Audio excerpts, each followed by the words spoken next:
hiring the crew. Now, this part is important because remember, I had no real technical experience producing anything. So I needed as much technical help as possible. The biggest thing I'd probably produced was a show that I did with Business Day called The Bridge, which was like a talk show and nothing on this scale at all. But the first person that I hired on this project, or rather she hired herself, was my sister, Arese Ugwu. Now, when I wrote the book, and people kept saying, I can see it as a movie, I can see it as a movie. Isoke said, Arese, I think that we can actually make this thing a movie, right? And I was like, look at this one. It's like that they just make movies, right? And I remember she had this whole thing about, maybe Bailey's would sponsor it, maybe, So she had a whole proposal about how we were going to do this, but I was not convinced. It took me about another year or so to actually be convinced by the idea that this was a thing that I could put my time and energy on. The truth is, she just really wanted to live out her fantasies of doing costume design for a film. And she got to live out her dream. But guess what? During production, my sister had moved to Toronto. So she had been living in Toronto, and it meant that she was going to be dealing with this from abroad. So this was before lockdown, when we hadn't gotten used to basically like working from home and people working remotely. So it was hard, especially because of the time difference.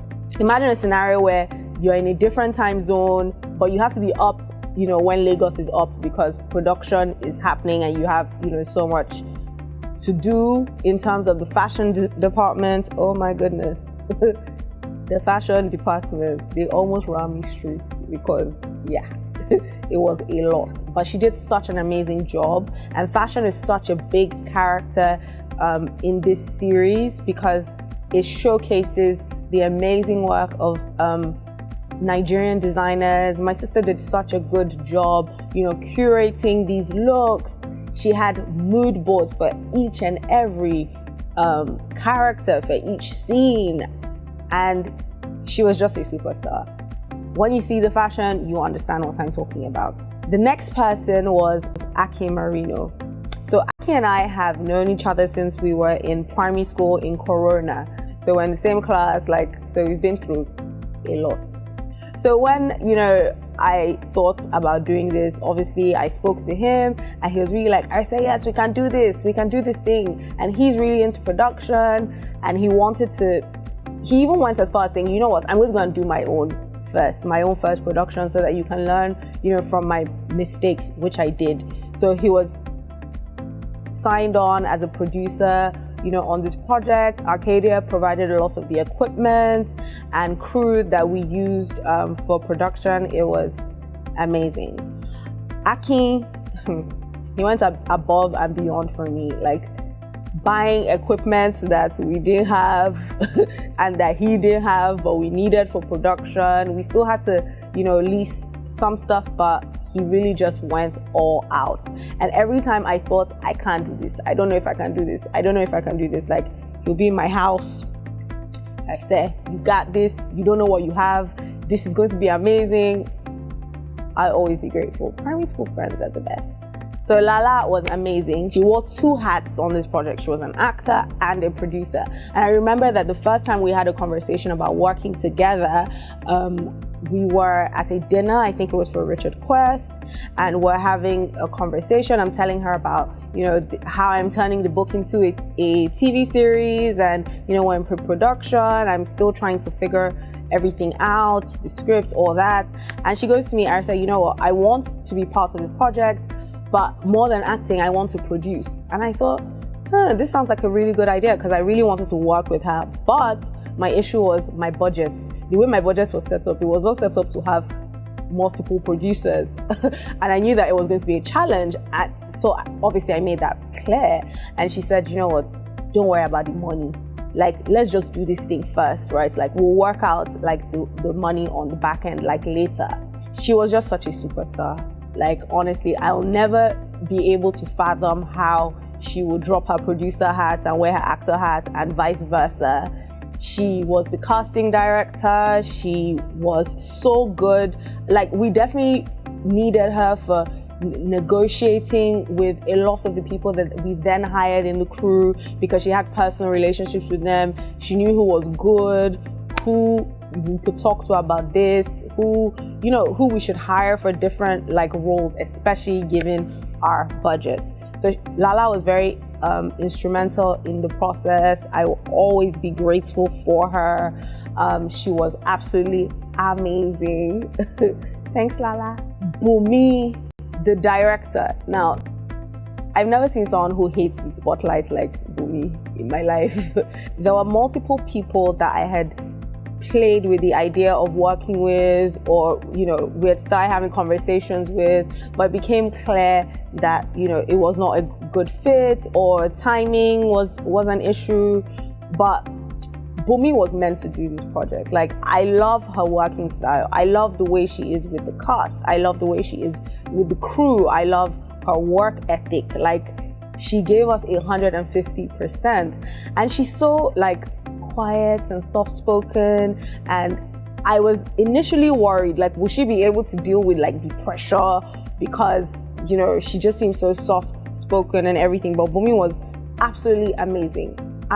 Like, the way that she works, she brings out like the best in the cast in terms of bringing those characters to life, is just something to watch. And again, I felt like it was important for me to work with someone that, didn't have an ego, and kind of understood that this was my baby and I had a vision for it, and we needed to sort of work together. Because sometimes, I guess it was a bit annoying for some film people, because I was a very hands-on executive producer, because I had written the book, I had a specific vision for how, it was going to be.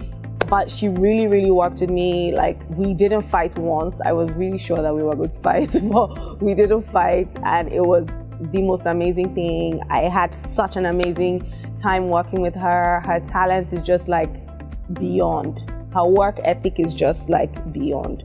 My director forever. So Femi Awojide. It's very interesting, because the first time I told Akin that I wanted to do turn the book into a TV series, and he was telling me about how we needed a badass cinematographer, the first person that he thought about was Femi. And I remember him sending me Femi's Instagram page to look at some of his work, and I did, and I followed him, but I never said anything to him. This was maybe even a year before we actually like shot. And I was following him. So when we were closer to production, I was like, Aki, maybe talk to your guy again. And he was like, Arese, your budget cannot handle Femi, so I think we should just move on and look for somebody else, because he's not going past this. So we were going to work with someone else, and it was going great, but in the middle of trying to figure stuff out, they got another job and they had to go, which was cool. Maybe we'll work together in the future. But I was like, okay, we need to find a DOP that can kill this, that will make the look and feel like the color amazing. And then Lala brought up Femi again, and she had a personal relationship with him, and she was like, I will talk to him. Well, even her talking still didn't really bring his money down, but at the end of the day, last I had to cough it up, because I knew that it was extremely important. I begged him, but we got there in the end. And Femi is a very interesting guy. In fact, I was convinced that he did not like me, what coming on this project, and he just wanted to. He was just doing it as a job. But by the time we were done, he's now my personal person. But I feel like he came onto the thing being like, who is this one that wants to make a series? But I learned so much from Femi. He's such a technical genius, when it comes to his craft. He was so on it. He was so flexible and so, understanding of all the challenges that we had to face, during production. Anyway, I feel like we have a bond for life. Thanks, Femi. You did an amazing job. Adirie. So Adirie is my friend from secondary school. She was in the year below me in Igbinedion. I see massive, yay. So Adirie is an interior designer with a great eye. So for set design, they kept saying, oh, set design. And I was like, you know what? This thing actually just needs someone who has an eye. And I really wanted to work with someone that I knew, that I could trust, and that would be understanding of the fact that I was on a shoestring budget. So I called Adirie because I love her work. She does amazing, work. And I said to her, listen, I want to do this TV series. I need someone to do set design for me, and I think that you'd be great at it. And she was like, Arese, I don't understand. I'm an interior designer. I've never done movies or series before, so I don't understand why you're coming to me with this. And I basically explained it to her, and she came alive and basically made it happen. Between Adirie and us working with DO2 on the furniture, she coordinated all the looks for each character's house, did mood boards, for all the scenes. It was really, really amazing working with her. I'm so grateful to you, Adirie. Thank you so much for supporting my dream. So Holmes, my editor. See, listen, when we were on set, right? They kept saying to me, the person who's editing this thing, who's going to edit it? The way that we shot this thing, it needs to be mad. The editor needs to be mad. So Olainka, who was, working on the set as well, was like, Arese, there's this guy Holmes, he's from South Africa. When I was already here in South Africa, I was like, oh, this one doesn't know my budget. Please don't be coming and calling big, numbers here. But she was like, I'm serious. I think you should talk to him. I think he'd be the best person to edit this. And I was just like, I'll worry about that when I get to that stage. We had a few conversations, and Lala was like, I think that Holmes, might be the best person to edit this, and we should definitely try. But every time she would call the figures, as in that we should offer him, I would be like, please, I don't want to deal with this right now. I don't think that I can, handle it. But the last day of production, when it rained heavily, he came on set to basically kind of see what we were doing and have a conversation, and we met, and it was quiet for a while. And then I think when we really, really started production, the first real conversation that we had after I'd paid a deposit was, I was like, okay, what do you really think of this thing? Have we made something that is anywhere near Netflix quality? Do you think that is good? Because obviously I have no idea of knowing, if it's good or not. And he was like, to be quite honest, it's not really my thing. I don't really like chick flicks and, things like that. But I think this is a good show. From what I've edited, so far, I think this is a good show. Again, another person that, is now my family member, and our bond is forever, because what Holmes and I went through, doing post-production, we can make a movie about it. He was amazing. I'm talking sleepless nights, conversations every single day, sending me the different scenes. It was tough. It was a tough process to get to where we got to, but he was so understanding. He was so amazing. He taught me so much about the post-production process, and I will always be grateful. Me and his fiance, now wife, even became friends in the process because of how our friendship panned out. It was so amazing. But Holmes' family, he's so talented. He's one of the best, in the business, and yeah, I'm super grateful.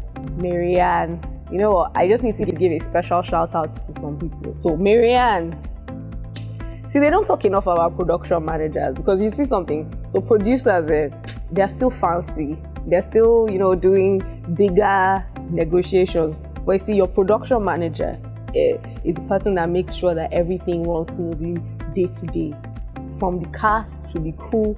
And if the person is not sharp and on top of things, they will run them streets. Marianne was absolutely amazing. The energy that girl has is something else I've ever seen. She was absolutely amazing. I loved working with her. I would recommend her, to any production. I think that at some point, even the cast was somehow low-key afraid of her because she's a lot.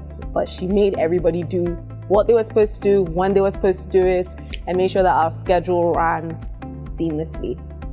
Thank you, Marianne. You're such a hard worker. Ola Yinka. I thought that I should make a special shout out to Ola Yinka, aka Chicken Wings, because this is another role that is not talked about enough. DTI or DIT? Is it DTI? Okay, DTI. Anyway, me, I don't know what it stands for, right? But bottom line is this. The person who is in charge of DTI basically takes everything that has been recorded that day. Like, so everything that we've shot that day is like on hard drives. And you can imagine what will go wrong if the hard drive gets missing, something happens to the hard drive. It means that everything you've shot will be messed with, will be a waste if anything happens to the data, right? So your DTI person is extremely important. Take anything out of this, your DTI person is extremely important. So I used to bribe her with chicken wings.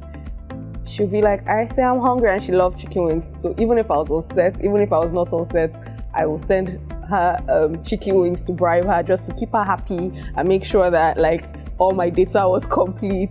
And I really just enjoyed her, because from the first production meeting that we ever had, I remember her saying, nobody should touch my extension, or nobody should plug their things. You have to, around me, you have to respect my office. And I was like, ooh, okay, honey, I like this one. Very straightforward, very, do my work and mind my business.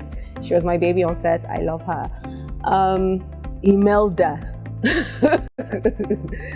Imelda, my amazing head of sales, assistant, operations manager, my actual backbone. Like, listen, this girl didn't sleep. She didn't, like, this project was her project. She carried it on her head the way I carried it on my head. And I could have definitely never gone through this whole thing, without her. She doubled as many things, because especially the budget and making sure that the day-to-day budget was staying on, track. So because things like, oh, the fashion department said they forgot something in the production office and they have to take an Uber. If you allow them to be collecting 5,000 here, this one there, 10,000, it adds up to millions, I can tell you.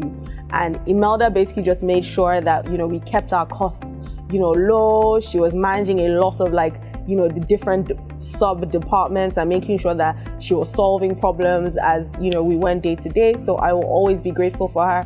She was also an actress. She was an actress on the show as well. So my girl is going to be on Netflix, on a Netflix show. So look out for her. Eric Isoke's assistant in the fashion and wardrobe department. So he came in as an intern, right? And the person that we had initially hired to be the stylist on ground basically quit the morning of production. So they had been with us in pre-production, but the morning of production, they quit. And yeah, basically we were now left with Isoke in Toronto dealing with the high level stuff, and Eric and another intern were on ground, like making sure that the day-to-day stuff was happening. Now, because of all the different issues, that we had, the fashion department was so difficult, to manage, right? There were so many things that went wrong, so many obstacles, but the magic that they made regardless is one of the most amazing things. And we honestly could have never done it without Eric. Eric's work ethic is just something else. Like, even when, actresses would get frustrated and, say, oh my God, like this, and they, fuss about their outfits, he still kept a level head. He was always polite. He was always looking to solve problems. Like, it didn't matter what, he was asked to do. Like, he just wanted to get it done. And it was so important to him to do a good job. Another special mention is my guy, TK, who had been working with me in the Arcadia team from the days of me shooting The Bridge. I'm just going to mention him now because he's looking at me recording this video. But he was so amazing. So TK was a gaffer. So he was in charge of lights. And I know that they had done different productions, but I feel like this was like a different level ball game, you know, for him. But through everything, like he was riding with me, learning what he needed to learn, as in for us to, you know, be on track. So I'll always be grateful for that. They felt like my family. I feel like they were the ones that were kind of also keeping like the crew together, like saying, Arese is not like that. Please don't do, you don't understand. Arese is amazing, you know, making them feel like family too. So thank you, TK. So what was my biggest lesson from this part of the process? Your crew is extremely important. Like, you have to look after them, because by the time you guys are shooting, you know, together every single day for that amount of time, you feel like a family, and you get better results when you treat them like a family. And I feel like ultimately everyone that worked on this project was supposed to work on this project. There were people who were ready to bend, you know, not break. There were people who were ready to roll with me, roll with the punches through the different obstacles that we face and everything. So ultimately, I had such an amazing experience and welcome to Nollywood because of the amazing crew that I got to work with. It was such a privilege to learn from each and every one of them. I just hope that they're as proud of the work that we did together as I am.